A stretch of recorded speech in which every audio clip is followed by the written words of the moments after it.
Hello everyone, welcome to part 2। আমি challenge নিয়েছি আমার বোরিং দেখতে বেসিং এরিয়াটাকে এস্থেটিক বানানো। তো তার জন্য আমি নিয়েছি একটা প্লাস্টিকের বক্স। এই ধরনের বক্স আশা করি তোমাদের সবার বাড়িতে রয়েছে। এগুলোর মধ্যে বিস্কিট থাকে। তো যাই হোক, তো এই বক্সের ঢাকনাটাকে আমি কেটে আলাদা করে নেব। দেন ঢাকনার উপর লেগে থাকে এই স্টিকারটাকে তুলে ভালোভাবে ঢাকনাটাকে পরিষ্কার করে নেব এবং ঢাকনাটার ব্যাক সাইডে আমরা ব্ল্যাক কালার করে নেব। সবটা ব্ল্যাক কালার করব না, জাস্ট সাইডটা করব যাতে এটা ফ্রেমের মতন দেখতে লাগে। তো কালার করার পর এটার মধ্যে ভার্নিশ অ্যাপ্লাই করে নেব যাতে ওয়াটারপ্রুফ থাকে সেই জন্য।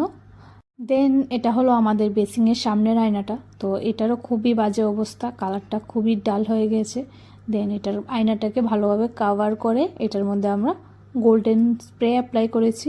দেন ড্রাই হওয়ার পর এটার কভারটা খুলে নিয়েছি। এটার ফাইনাল লুকটা আমি তোমাদের সাথে পরে শেয়ার করব। তো সেটা দেখার জন্য চ্যানেলটাকে অবশ্যই সাবস্ক্রাইব করে নিতে হবে। That's it for today's video. দেখা হচ্ছে পরের পার্টে। বাই।